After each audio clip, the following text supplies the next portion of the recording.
Well, hello, Susan here, and welcome to this episode of the Menopause Health Podcast. I am so happy you are here. And in this episode, we are going to talk about evidence-based research. I know. What that means is that it isn't necessarily something that's trending on TikTok. Yes, it is evidence-based, meaning that research is illustrating that these specific interventions are really ameliorating the lives of women in perimenopause and menopause. We are going to talk about research gaps. We are going to talk about resources, and we're going to also talk about our wish for the future for the next generation of women. And my guest today is an expert in all of these things. We bonded at the Women's Health Innovation Summit in Boston, and we bonded over our shared passion for nutrition and being moms and women's health. And she is a health science policy analyst at the Office of Research for Women's Health at the National Institutes of Health. And her areas of research include fertility, maternal health, and menopausal transition. Currently, she is spearheading a collaborative project aimed at identifying research gaps on women's nutritional needs through their lifespan. Her mission is to improve the health span for women through the various stages of life, including the menopausal transition. And so I want to welcome you to this episode of the Menopause Health Podcast with my guest and friend, Dr. Annina Burns.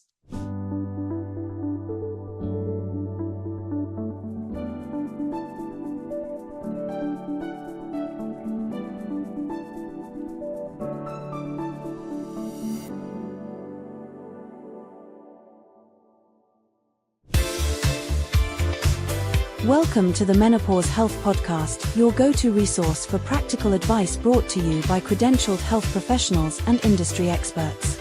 Here is your host, Susan Sly.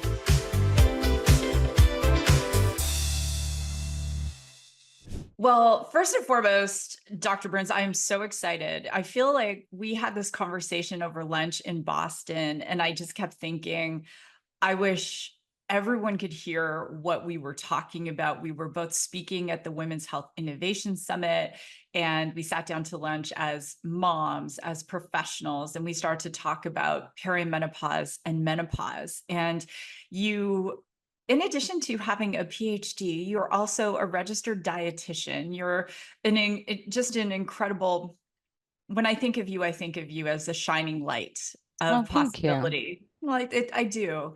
And I want to jump right in and talk about this concept of perimenopause and menopause and really around lifestyle. One of the things you and I spoke about is perimenopause hasn't really been researched, but there are a lot of lifestyle interventions that can be done. And so let's jump in right there, just in terms of your experience. What are some of the things that women, they've been listening to these episodes and they're going, okay, yes, I need to do something. And just because something's common sense doesn't make it common practice. So what are your thoughts? Sure. No, thank you, Susan. It was also so nice to talk with you in Boston at that meeting. So I just gave a talk at the Menopause Society on, I called it Beyond the Scale, nutrition for perimenopause and looking at the research and what's available. We do have research. We just don't have as much as we had in menopause and particularly post-menopause for women. But the main thing is that there are things that can be done with diet and lifestyle that we do have evidence for, right? So we have evidence for dietary changes. So, the reduction in inflammatory foods, as well as using soybeans, but can improve vasomotor symptoms. So we have data on that. We have had data on exercise as well. So, one of the things that happens in perimenopause and menopause is that you have that increase in visceral fat. You have that change in where you hold that fat. So you go from like a pear shape to an apple shape, around the abdominal area. And that does happen with the loss of estrogen. But we do know with strength training, which, you're an expert at as well, you can actually, prevent some of those changes from happening and stave off those changes in terms of body composition that occurs during the perimenopausal years. Well, I love that you said evidence-based. I want to jump in there a little bit more. I was having a conversation with Dr. Lisa Larkin, of course, who who's the president of the Menopause Society. And she recently held got a group together to talk about, the myths. And there's a lot of things that are being touted out there that are not evidence-based. And one of my, recommendations to women is let's start with what is evidence-based. So we know that, as you mentioned, there's evidence to illustrate that there can be a reduction in the vasomotor symptoms. So for a lay person, those can be, hot flashes, night sweats. They're very physical symptoms. And so you mentioned soybeans. So what about someone listening and going, okay, what do I even do with soybeans? Like what could you expand a little bit on some of those other nutritional interventions that are evidence-based? Absolutely. So I think sometimes people get hung up on one intervention and not the other, or also kind of not looking at the research in its perspective. So, I mean, having an anti-inflammatory diet means a lot of things. So what we show is that women who consume more fruits and vegetables and had a lower inflammatory diet, so less saturated fatty acids, and or more omega-3 fatty acids, which is from salmon, fatty fish or flax seeds and nuts, had fewer vasomotor symptoms.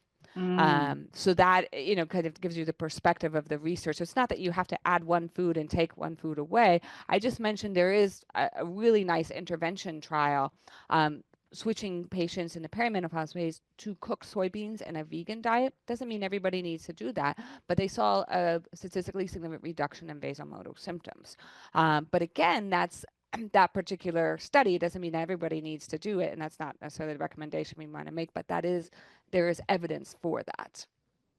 I love that you said, and I started laughing. So, most people are listening. Some people might be seeing this clip. I started laughing when you said so many people will focus on one thing, right? And I remember, oh my gosh, it might have been back in the 90s where there was this movement to only eat rice or something for 30 days, or cabbage soup diet or something, when I was practicing as a holistic nutritionist. And it's not this like, oh, okay, no, I'm going to eat salmon every day, or I'm going to eat cooked soybeans every day.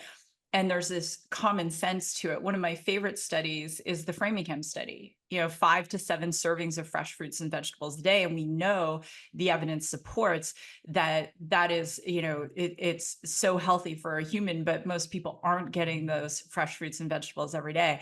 And when you say cooked soybeans, the total aside, I grew up eating a lot of tofu, a tremendous amount. So for the people listening, and they're going, on their like grocery DoorDash or whatever, they're like, I need to order some cooked soy. So is that what you're, is that what you're referring to?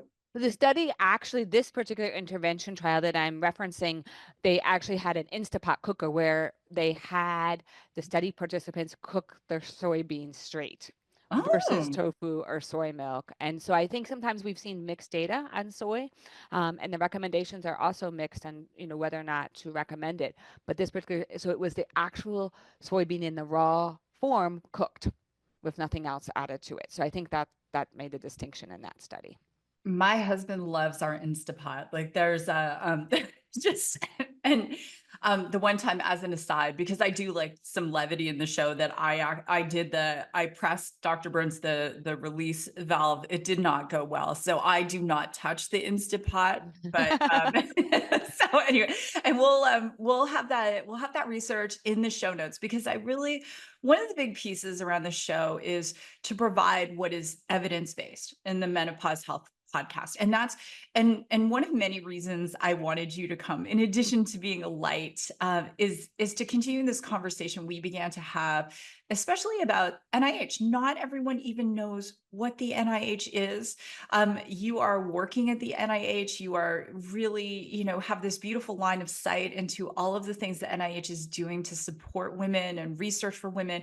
And could we step back broadly and talk, what is the NIH? What does NIH do?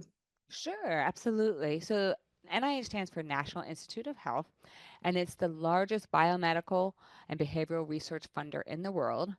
Our budget is 50 billion a year.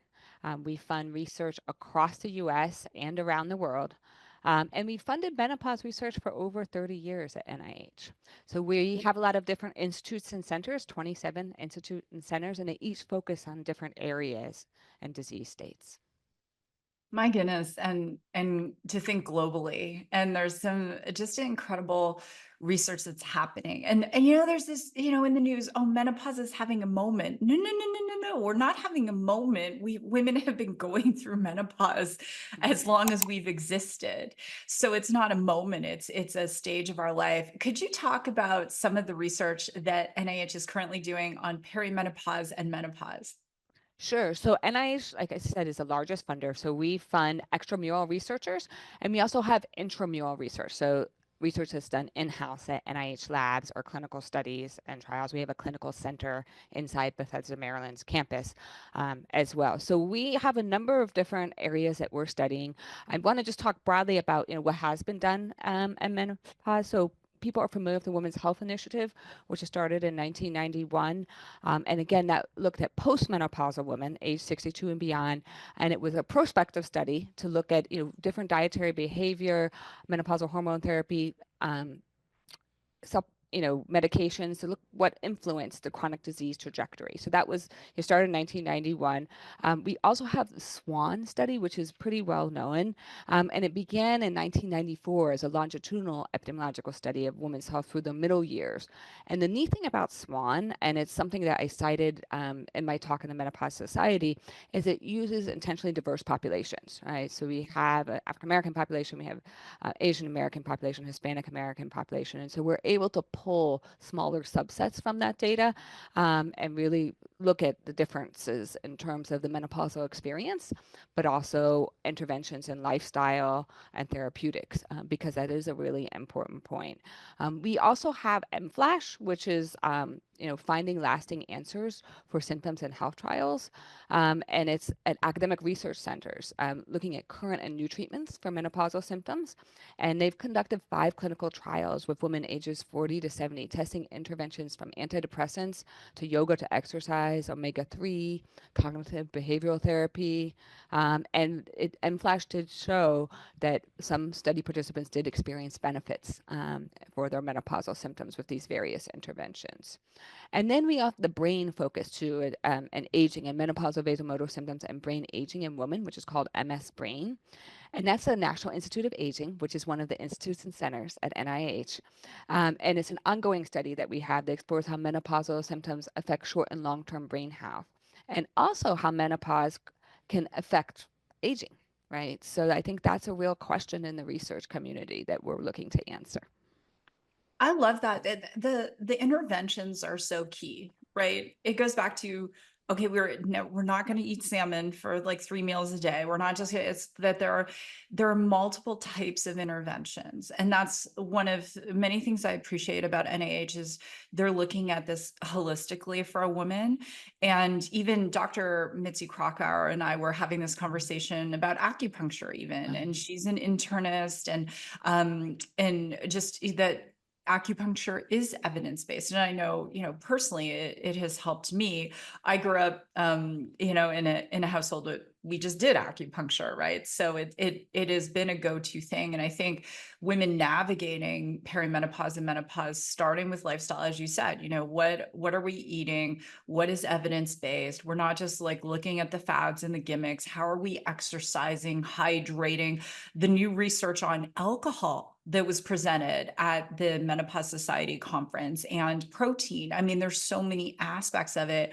And as much as the research is really making some headwinds, there are, as you said, some research gaps. And this is one of the things you and I were talking about, like, how do you define perimenopause, right? Like how is that for women? Because it's not specific, like stopping menstruation. So could you talk about the research gaps? Sure. Well, I think you pointed out a really good one, Susan, right there. And that is we don't have a definition for perimenopause. So menopause right now is a retrospective diagnosis. Mm. After you have a final menstrual period and have not had a final menstrual period for over a year, you are in menopause. but that doesn't help you when you're going in the transition. And that perimenopause, on average, the data show it's between 4 and 7 years. It can be up to 10 years or more for some people. And so I think one gap is the lack of diagnosis, right? So we don't have a common denominator in terms of how we define perimenopause. And for a lot of people, they don't know that they're in it, right? And they're experiencing these symptoms, and it's hard to know, are these symptoms part of perimenopause or are they part of something else? And that's really key. So I think not having a diagnosis for perimenopause is a gap in the field, because if we want women to have interventions, and we also want to study interventions earlier in the research, we have to be able to define when perimenopause starts, because hormones do change. So we do know that your FSH goes up, right? And your estrogen levels will go down throughout perimenopause, but there's not a set agreement on what that level is and when is a marker for when there's a cutoff. And so that's a really important point that is a research gap. It's a huge research gap, and it's not one that's going to be solved on TikTok. It's there's so much of there's and this is what Dr. Larkin was talking about. There's a lot of social media misinformation and women self-diagnosing, and the challenge, of course, with that is because it isn't clearly defined, that it is really tough. And like you said, I love that. And we were having that conversation the other day. Menopause is a retrospective diagnosis. And even for myself, having had experience with a variety of women going through these stages, and then, for us looking at, say, straw 10 and the different stages and going, wow, there are many stages here, but there aren't necessarily these milestones that we can say, right? Right. Of the research that you've seen, so we've talked about lifestyle interventions, we've talked about different forms of research, we talked about cooking soybeans in the Instapot. I was surprised. What have been some things that perhaps that have come on your radar screen from the research that's happening at NIH, that's kind of like, I love to say, Dr. Burns, lighting your soul on fire, like that you're really seeing that's just so promising for all of us? Well, I think the studies on brain are particularly interesting. So we know that women are greater risk for dementia and Alzheimer's, and that's why this is of particular interest to National Institute of Aging. And so what I think is really of interest and that they're looking at is, what is this correlation between your menopausal symptoms and later cognitive decline? And then the question is, if you have an intervention, whether it's diet or lifestyle, because we know that cognitive decline doesn't impact every population at the same rate, right? It's different among different populations. And so how do we solve some of these harder issues about dementia and Alzheimer's that women disproportionately face, as well as chronic disease burden, right? So women are more likely to have disabling chronic conditions later in life than men are. And what role does menopause play in that? And what role does treatment or lack of treatment play in that? I think that's something that investigators are looking at, and we're trying to really kind of untangle those questions. That one is huge. And from a personal perspective, my mother-in-law has been suffering with dementia, and to watch, and many of our listeners will be in the sandwich generation, and to watch a parent, a loved one go through that. And it's really, really tough. And I think that's what, for me, it's one of my wish list items, is to say, if we could really do those interventions sooner, how does that change outcomes? And I'm really excited for all of the teams that are working on that. That is a passion piece for me. Absolutely. In terms of resources, so thinking about, for people listening, that we have practitioners listening, we have funders listening, we have startups listening, on all groups of people that are listening. Where would you best point people in terms of NIH resources? Sure. So we have NIH and we also have the Health and Human Services, which is a government agency that oversees, as NIH is part of, along with FDA and CDC and Mhm. CMS. So I want to just start. HHS just released a page called menopause.gov Mhm. out of the Office on Women's Health. And that's a great resource just as like basic menopause basics, symptoms, treatment, early premature menopause, really just to get your facts that are evidence-based, what the research has found. So I think it's a great starting point for people to look at. Um, our office, so I'm in the Office of Research on Women's Health at NIH, and we are an office that's part of the Office of the Director, and we have a coordinating role across NIH and then across stakeholders. And we have a page called Menopause and Midlife, and that's a great page because it gives you it has some of the HHS resources, it has my Meno plan on it, it has some of the NIH specific resources. It also shares, we've had the Vivian Pinn Symposium, which was a full day on menopause a year ago, which you can look at the recordings on that, as well as a roundtable just this past year. You can see all of those resources if you missed it in one place. Resources in one place. That is refreshing, especially for women going through perimenopause and menopause, right? Like, yes, in the one place. My last question for you. We are both moms of daughters, and we've had, this just lovely discussions about our children. And when we think about and this, or just for our listeners, and over the course of this year, I've traveled and we've hosted events where women could come together and they could talk about their perimenopause and menopause journey. And Dr. Burns, I've heard some heartbreaking stories and things I would never want my girls to go through. And the in terms of some women in their 60s who didn't, because there was no, we're not doing any hormone replacement therapy, or they didn't have there was no evidence-based research in terms of interventions, and they suffered in it. For some of them, it cost them relationships. For some of them, they left work. I've heard all sorts of stories. And if you had a wish as a mother of a daughter, what would your wish be for her in terms of long time in the future when she's going through perimenopause and menopause? So it's so hard to think about my young daughters. I'm the mom of two girls Mhm. that going through perimenopause and menopause. But if I could take myself there, I think it's the same wish that I have as like a researcher at NIH, and that we have better data, and that we have, I would want my daughters, just as I would want any person, to really have access to, like, these are the interventions, this is what's available, and they're accessible too, right? Mm. So that all people could have interventions that are evidence-based at their fingertips.